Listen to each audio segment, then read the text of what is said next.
Dopo i danni causati dal maltempo, il credito cooperativo di Monastir ha deliberato la costituzione di un plafond destinato a famiglie e imprese per un valore di 5 milioni di euro, un segno concreto di interventi sui territori devastati dalla tromba d'aria che ha colpito comuni quali Zenzon, San Biagio di Callalta, Carbonera, Monastir, Silea e Salgareda. Arriva dunque con un sostegno da parte di BCC, Monsile e Civibank.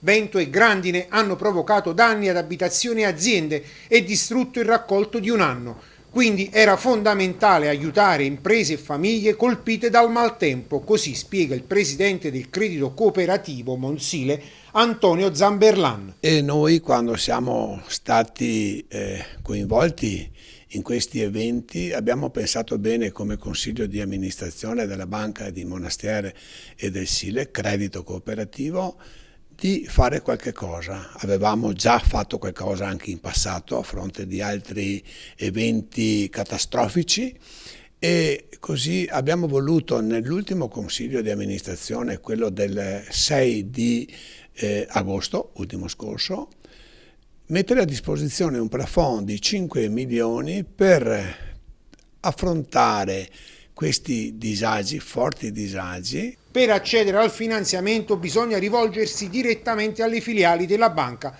dove sarà a disposizione personale specializzato. Ottenere soprattutto delle condizioni di favore proprio a seguito di questi danni irreparabili.